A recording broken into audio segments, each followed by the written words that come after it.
Oi, meu nome é Carolyn, eu tenho 22 anos. Quando eu nasci, o meu pai abandonou minha mãe, mas depois, quando eu tinha 6 anos, a minha mãe saiu de casa e foi morar com o pai da minha irmã.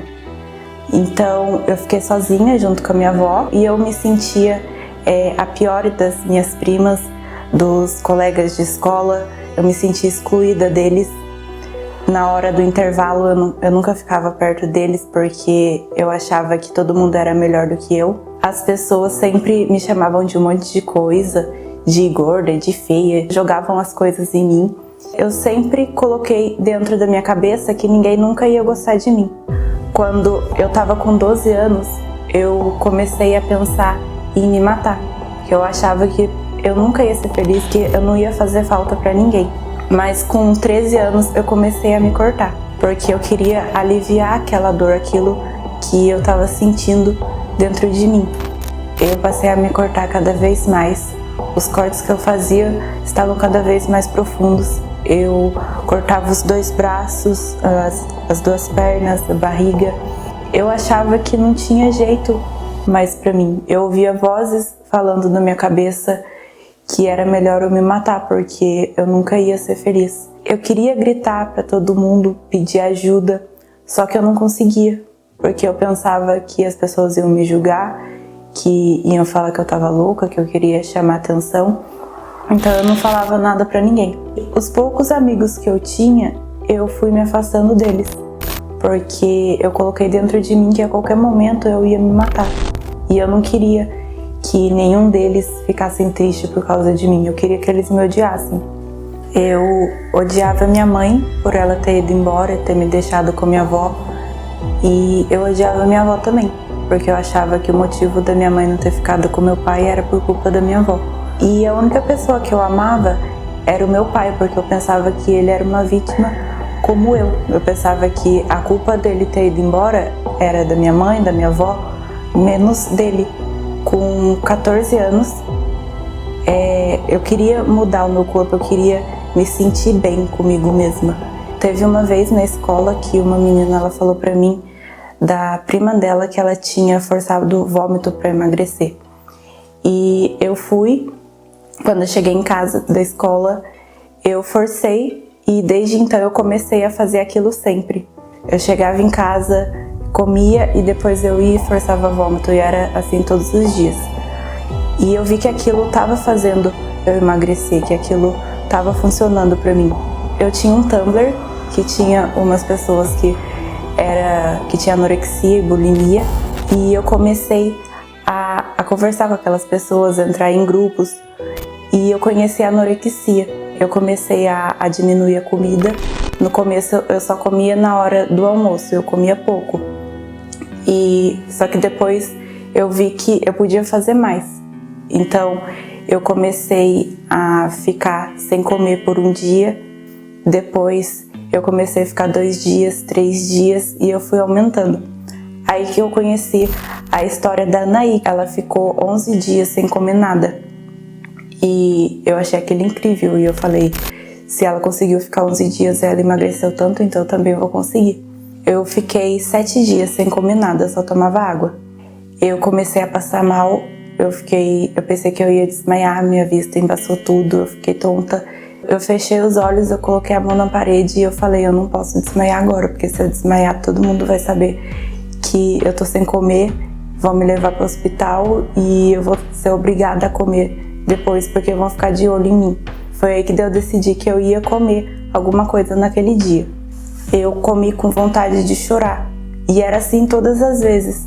Eu me sentia culpada todas as vezes que eu fazia isso. E depois disso, eu falei, não, eu tenho que colocar um limite em mim.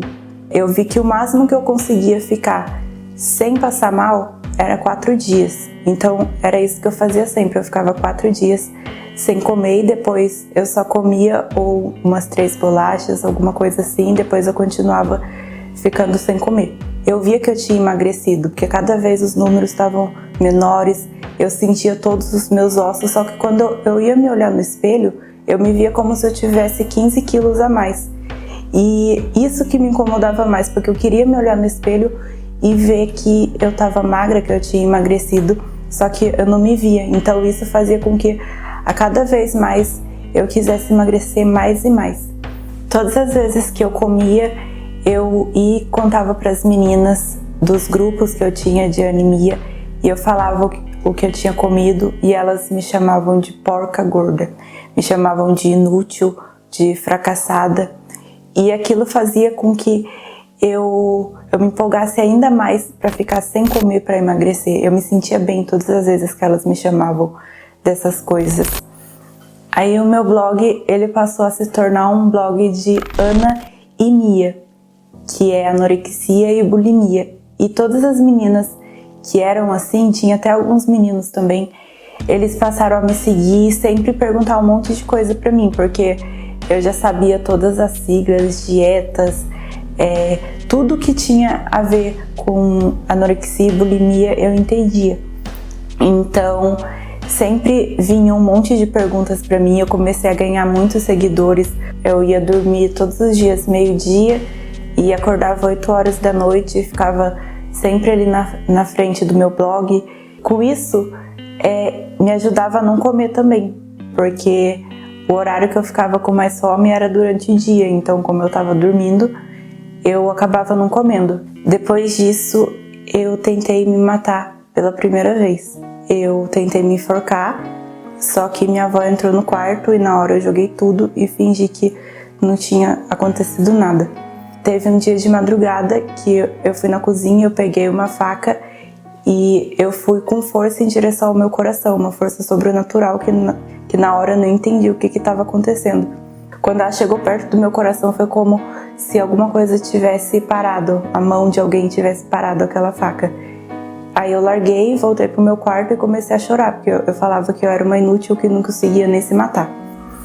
E teve um dia que, saindo da escola, eu estava estudando na escola Jacques Félix, eu entrei na frente de um caminhão, eu vi que ele estava vindo muito rápido e o motorista ele não estava olhando para frente. Eu deixei algumas meninas que estavam junto comigo irem mais para frente e eu fiquei para trás. E eu fiquei mexendo no celular, olhando para baixo, fingindo que eu não estava vendo e indo cada vez mais para o meio da rua. Ali eu tive certeza que eu ia morrer. Só que uma dessas meninas, ela olhou para trás e viu o que estava acontecendo e ela foi correndo me puxar e me tirou dali. E depois disso, eu parei de estudar, eu fiquei com depressão, eu não saía de casa para mais nada, eu não tinha coragem de fazer mais nada. Teve um dia que eu fui pedir ajuda para minha mãe. Eu contei para ela tudo o que eu estava fazendo, tudo que estava acontecendo comigo. Eu mostrei os meus cortes para ela e eu falei para ela que eu queria ser internada em alguma reabilitação. Então eu comecei a ir na psicóloga. Eu contei tudo para ela, o que eu fazia, o que acontecia comigo, e ela falou que tudo isso era porque eu sentia falta do meu pai. E ela falou para mim tentar entrar em contato com ele. E eu falei para minha mãe me ajudar, ela conseguiu o número de uma tia minha. Ela falou que ela ia conseguir o número do meu pai. E eu fiquei tão feliz de falar com meu pai, só que na hora que ele me atendeu, eu vi que ele estava bêbado. E eu fiquei triste, só que ele falou para mim que antes do Natal ele ia me ver. E eu acreditei nele. E quando chegou o Natal, ele não apareceu. Mas eu falei que o ano ainda não tinha acabado, então ele podia aparecer ali a qualquer momento. E eu esperei até o último dia do ano. E quando foi a virada de 2012 para 2013, ele não tinha aparecido. E naquele momento eu jurei para mim mesma que a partir daquele momento o meu pai tinha morrido para mim. Todo o amor que eu sentia por ele se transformou em ódio. E se ele aparecesse ali na minha frente em qualquer momento, eu ia acabar matando ele com minhas próprias mãos. Eu passei a me cortar ainda mais. E eu não parava enquanto eu não via muito sangue sendo derramado. E eu tinha certeza que a qualquer momento eu ia acabar morrendo. Não porque eu fui e tentei me matar, mas porque eu estava perdendo cada vez mais sangue. Depois de tanto tempo, um dia eu estava no centro da cidade e me apresentaram o projeto da FJU. E falaram para mim que ali eu ia encontrar a saída para o meu problema. Que ali eles trabalhavam contra a depressão. E mesmo eu querendo uma ajuda, eu pensava que aquele projeto ele talvez não ia me ajudar a sair daquilo. Mas dentro de mim teve uma voz que falou para mim ir e tentar dar uma chance, dar uma oportunidade para aquele projeto. Ao decorrer dos dias, eu fui vendo que já estava começando uma melhora dentro de mim. Tinha um instrutor nesse projeto que ele sempre estava ali me acompanhando, me ajudava a enfrentar meus medos, inseguranças. Quando eu fui ver, eu já não estava mais me cortando, eu via os meus braços limpos, sem sangue. E depois desse processo onde eu já estava curada no meu físico, foi aí que começou o processo de me curar dentro de mim. No projeto me ensinaram primeiro a me amar, a me olhar de outra forma. E eu consegui a perdoar minha família, a deixar de odiar minha mãe, o meu pai. Eu aprendi a não desistir, eu aprendi a ser feliz. Antes eu achava que as pessoas me olhavam diferente, não me aceitavam. Mas na FJU eu encontrei pessoas igual a mim, que tinham os mesmos problemas que eu. Eram aflitas, mas que agora elas estavam felizes de verdade, estavam curadas. E isso foi o que me deu mais forças para continuar e não desistir. E hoje eu sou feliz, não me corto, durmo em paz. Eu sei qual é o meu lugar no mundo. Eu me encontrei. Hoje eu tenho um convívio muito bom com os meus pais. Eu amo eles e hoje eu não só faço parte desse projeto, eu ajudo pessoas que hoje carregam o peso que um dia eu carreguei. E eu vivi a vida inteira acreditando no que as pessoas me diziam, que depressão não tinha cura e que a melhor forma era me dopar com remédios. Hoje eu sou a prova viva de que existe uma saída, e essa saída eu encontrei na FJU.